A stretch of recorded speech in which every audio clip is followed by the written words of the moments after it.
नरेंद्र पांडे जी क्या कहेंगे, छठ पर्व का त्योहार है, जोर शोर से तैयारी चल रही। और मैं देख रहा कि काफी वर्षों से लगातार जिस तरह आप मेहनत करते हैं छठ घाट के लिए। सबसे पहले जय छठी मैया। आप सभी को क्योंकि आज से नहाय खाए का प्रक्रिया चालू हो रहा है, छठ पूजा की हार्दिक बधाई। और छठ की तैयारी लगातार हर वर्ष होता है और हर वर्ष में आपको नया नया चीज यहाँ देखने को मिलेगा। और तैयारी जोर शोर पर आपके सामने सारा टेंट उंट लग चुका है, पानी भरने की प्रक्रिया पूरी हो गई है। और तमाम जितनी भी प्रक्रियाएं हैं, इवन छठ घाट पर पहुंचने के रास्ते तक का भी ठीक हम लोग करा रहे हैं। अगर कुतुब विहार की बात करें जहाँ पर आप व्यवस्था करते हैं, जैसे सुनने में भी आया कि अब के शायद इसका नाम भी चेंज कर दिया, क्या नाम रखा गया? देखिए, इस बार हमारे घाट को मॉडल घाट के रूप में मान्यता मिला है।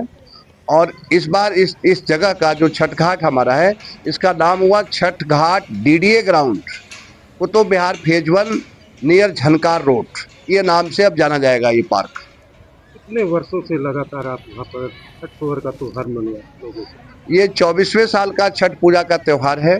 और 24 वर्ष से लगातार पूर्वांचल समिति कुतुब विहार के तत्वाधान में, इस समिति के अध्यक्ष होने के नाते प्रत्येक वर्ष हम लोग जोर शोर से तैयारी करते हैं कि किसी भी प्रकार का छठ में किसी भी व्रतधारी को किसी भी प्रकार का दिक्कत ना हो।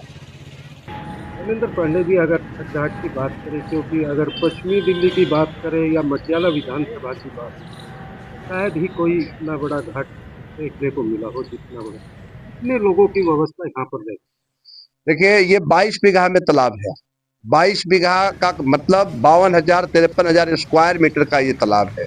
ये पूरा जो तालाब आप देख रहे हैं, चारों तरफ से पक्का सीमेंटेड 1000 फीट लंबा और 25 फीट चौड़ा ये पक्का सीमेंटेड घाट हमारे प्रयास से पूर्वांचल समिति के तत्वाधान में बनाया गया है।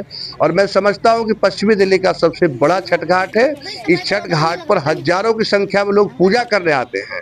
और श्रद्धालुओं की अनकाउंटेबल है कि कितना श्रद्धालु आता है। हम 20 कहें, 15 कहें, 10 कहें, कहना संभव नहीं है। चारों तरफ केवल लोग ही लोग नजर आते हैं इस छठ घाट पे। है। अगर बात की जाए व्यवस्था की, क्या व्यवस्था यहाँ पे रहती है? व्यवस्था में इस बार हमने कुछ बदलाव भी किया है। व्यवस्थाएं यहाँ पर पूरी छठ व्रतधारियों को, जितने भी छठी मैया के भक्त आते हैं, सबके लिए ठीक प्रकार से पूजा कर सके, उनके लिए छठ बेदी बनाया जाता है। जो पंडाल जो लगा उसमें बेदी का निर्माण होता है जिस पर पूजा लोग करते हैं। कुछ पूजा पद्धति हमारे दक्षिण बिहार का है कि छठ घाट पर ही लोटा रखकर वहां पर पूजा करते हैं, घाट पर ही पूजा करते हैं, उनकी भी व्यवस्था है।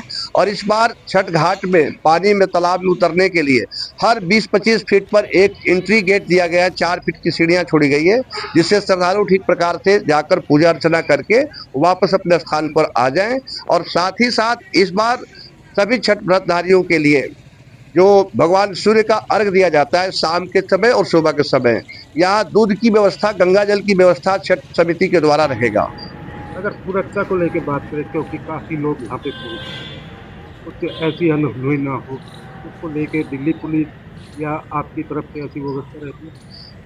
देखिए, डीसीपी द्वारका ने हम सबका मीटिंग लिए थे और उनका जो इंस्ट्रक्शन था उसको हम लोग फॉलो करेंगे। एसएचओ थाना छावला, एसीपी साहब सबने बैठक लिया है। सुरक्षा की दृष्टि से यहाँ पर स्पेशल फोर्स का भी अरेंजमेंट होता है हर साल। और इस बार भी दिल्ली पुलिस के जवान के साथ साथ में हमारे सेंट्रल से भी जो आती है, जो रैपिड एक्शन फोर्स कभी आती है, कभी बीएसएफ के लोग आते हैं। तो इस तरीका से यहाँ पर व्यवस्थाएं पुलिस की तरफ से है। और हमारे वॉलेंटियर्स, जितने भी हमारे वॉलेंटियर्स हैं, करीब 50-60 वॉलेंटियर हमेशा आपको राउंड लेते हुए मिलेंगे। और हर सीढ़ी पर जो मैंने बताया एग्जिस्ट एंट्री गेट है, हर पर एक एक वॉलेंटियर को विशेष रूप से तैनात किया जा रहा है कि किसी प्रकार का किसी को कोई असुविधा ना हो। क्षेत्रवासियों को क्या कहेंगे, जिस तरह जो व्यवस्था यहाँ पे की गई है, मेरे हिसाब से लाखों के लोग यहाँ पर अपना पर्व मना सकते देखिए, क्षेत्र के लिए यही मैं कहूँगा कि जितने क्षेत्र की जनता है सब लोग आए, छठ घाट पर पहुँचे। कुतुब विहार जो छठ घाट है डीडीए ग्राउंड में पहुँचे।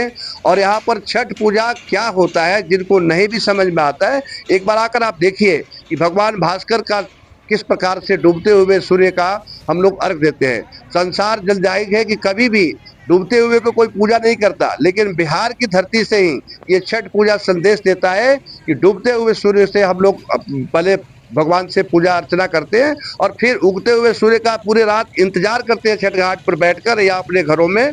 ये भगवान आपका उदय हो और अब दोबारा हम आपको अर्घ को अर्पित करें। तो अगर सीखना है तो ये बिहार की जनता से लोग सीखें, छठ व्रतधारियों से सीखें कि छठी मैया की कृपा किस प्रकार से होता है। और 4 दिन का ये त्योहार होता है, आप सब जानते ही हैं कि 4 दिवसीय त्योहार छठ महापर्व ही नहीं महापर्व के रूप में जाना जाता है।